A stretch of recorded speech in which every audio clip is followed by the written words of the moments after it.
नमस्कार दोस्तों, Ashok Singh agree show में आपका स्वागत है। मैं हूं आपके साथ अशोक सिंह।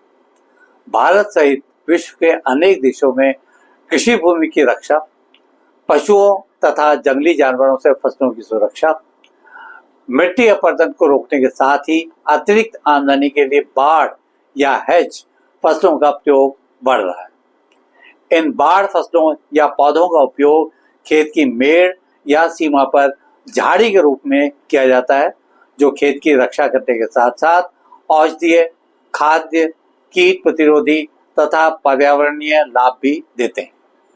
तो इनके महत्व के बारे में यह कहना अतिशयोक्ति नहीं होगा कि आम के आम और गुठलियों के दाम। आज का कार्यक्रम ऐसी ही बाढ़ फसलों की उपयोगिता पर आधारित है। एपिसोड शुरू करने से पहले एक बार फिर से आपसे आग्रह करना चाहेंगे कि इस वीडियो को अंत तक अवश्य देखें, ताकि आप भी इसमें दी जाने वाली जानकारियों का लाभ उठा सकें। तो दोस्तों, कार्यक्रम की शुरुआत करते हैं। आगे बढ़ने से पहले समझ लेते हैं कि बाढ़ या हेज फसलें क्या होती हैं। ये फसलें वे पौधे या झाड़ियां होती हैं जो खेत की सीमा पर लगाई जाती हैं ताकि खेत की परिधि को सुरक्षित किया जा सके। ये पौधे झाड़ियों, छोटे पेड़ों या फूलदार पौधों के रूप में होते हैं। इनका उपयोग प्राकृतिक बाढ़ की तरह किया जाता है। हेज फसलों के क्या क्या लाभ हो सकते हैं, इस पर भी चर्चा करते हैं। इनका सबसे बड़ा लाभ फसलों की सुरक्षा है। इसमें जंगली जानवरों, जिनमें नीलगाय, सुअर, खरगोश आदि शामिल हैं, तथा आवारा मवेशियों से खेत और फसलों को काफी हद तक रक्षा हो जाती है। कई ऐसे पौधे भी बाढ़ के तौर पर लगाए जा सकते हैं जो कीट भगाने वाले होते हैं, जैसे गेंदा, तुलसी, लेमन ग्रास आदि। ये फसलों से कीटों को दूर रखते हैं। इनकी मिट्टी संरक्षण में भी अहम भूमिका होती है। ये फसलें तेज बारिश या हवा से मिट्टी के कटाव को रोकती हैं। ये मधुमक्खियों तथा कीटों को परागण के लिए आकर्षित करती हैं। इससे उत्पादन में वृद्धि होती है। तो इन फलदार झाड़ियों, फूलों तथा औषधीय पौधों से अतिरिक्त आय भी प्राप्त होती है। ये खेत में नमी बनाए रखने में सहायक होती हैं। इनसे जैव विविधता को बढ़ावा मिलता है। हेज पौधों से पक्षियों, कीटों तथा सूक्ष्म जीवों को आवास मिलता है। इनसे खेत की सुंदरता बढ़ती है, जिससे कृषि पर्यटन यानी एग्रो टूरिज्म को बढ़ावा भी मिलता है। अब एक नजर डालते हैं भारत की जलवायु और स्थितियों के लिए उपयुक्त, सस्ती तथा उपयोगी हेज फसलों और पौधों पर।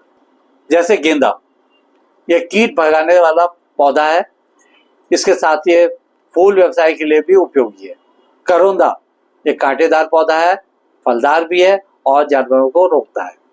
नींबू या कागजी नींबू कांटेदार पौधा होता है, इसमें फल आते हैं।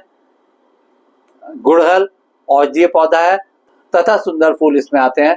लेमन ग्रास सुगंधित पौधा होता है, ये कीट प्रतिरोधी होता है। मेहंदी व्यावसायिक फसल होती है और सौंदर्य प्रसाधन हेतु काफी उपयोगी है। बबूल कठोर सुरक्षा हेतु श्रेष्ठ माना जाता है। इसके साथ मदार कीट व जानवरों को दूर रखने में सक्षम होता है। नीम में कीटनाशक गुण होते हैं और छाया भी प्रदान करता है। जामुन फलदार होता है तथा छाया प्रदान करता है। हेज के लिए उपयुक्त फलदार झाड़ियों और वृक्षों तथा उनसे होने वाले लाभ के बारे में अब बात करते हैं। करोंदा कांटेदार तथा घनी झाड़ी वाला पौधा होता है। यह फल तथा अचार हेतु लाभकारी होता है। बेर कांटेदार तथा पोषण युक्त फलदार झाड़ीदार पौधा है। बेर के बाजार में अच्छे दाम मिल जाते हैं। अनार मध्यम आकार का फलदार वृक्ष होता है। अनार काफी महंगे दाम पर बाजार में बिकता है। नींबू भी कांटेदार तथा झाड़ीनुमा पौधा है। यह भी अत्यंत लाभकारी कहा जा सकता है। गिलोय तथा तुलसी बाढ़ के रूप में कम उपयोगी नहीं है। यह आयुर्वेदिक औषधियों के लिए प्रसिद्ध है। अगर अन्य देशों के किसानों द्वारा इस्तेमाल किए जाने वाले प्रचलित हेज पौधों की बात करें तो इनमें बॉक्सवुड, जो अमेरिका तथा यूरोप में सजावटी हेज के लिए इस्तेमाल किया जाता है। प्रिवेट, ये घने हेज पौधे होते हैं तथा सजावटी माने जाते हैं। हॉथॉर्न, ये कांटेदार होता है तथा जंगली जानवरों से सुरक्षा करने में मददगार होता है। पायरस कैंथा, ये सुंदर फूलों वाला पौधा है तथा इसकी कांटेदार झाड़ी होती है। बांस, ये तेजी से बढ़ने वाला तथा टिकाऊ विकल्प माना जाता है। कौन सी फसलों के साथ किस तरह के बाढ़ वाले पौधों को लगाया जाना चाहिए, आइए इस पर भी गौर कर लेते हैं। गेहूं तथा धान की फसल में करोंदा प्लस गेंदा प्लस बबूल का उपयोग किया जा सकता है। सब्जियों में गेंदा प्लस तुलसी प्लस लेमन ग्रास का उपयोग किया जा सकता है। बागवानी फसलों में अनार प्लस गुड़हल प्लस नीम का उपयोग किया जा सकता है। औषधीय पौधों में तुलसी, गिलोय तथा मेहंदी। दलहनी फसलों के लिए बबूल, करौंदा तथा मदार का उपयोग किया जा सकता है। चलते चलते बताना भी जरूरी है कि हेज पौधों के चयन में किस तरह की सावधानियां बरतनी चाहिए। सबसे पहली बात यह है कि इनका स्थानीय जलवायु के अनुसार चयन करना चाहिए। कांटेदार पौधों को मुख्य मार्गों से दूर लगाया जाना चाहिए। तेजी से फैलने वाले या हानिकारक पौधों से बचना चाहिए। इनमें कंच, लेंटाना जैसे पौधों का विशेष तौर पर उल्लेख किया जा सकता है। ऐसे पौधों का चयन करना चाहिए जिनका बहुउपयोग हो, जैसे इनसे फूल, फल, कीटनाशक गुण आदि, जैसे इनमें फूल फल प्राप्त हो तथा इनमें कीटनाशक गुण भी हो। इन बाढ़ वाले पौधों की ऊंचाई और छाया प्रभाव पर भी विचार करना चाहिए ताकि मुख्य फसल की धूप नहीं रुके और उपज में नुकसान न हो। इस विषय पर दुनिया भर में कृषि वैज्ञानिक अनुसंधान में जुटे हुए हैं। आइए इस क्षेत्र की नवीनतम अनुसंधान एवं प्रगति पर भी चर्चा कर लेते हैं। आईसीआर के संस्थान और तमाम कृषि विश्वविद्यालयों में जारी अनुसंधानों में हेज फसलों के प्रयोग से फसल हानि में 30 से 50% तक की कमी देखी गई है। मैरीगोल्ड प्लस बस्टर्ड प्रणाली में कीट नियंत्रण में उल्लेखनीय लाभ पाया गया है।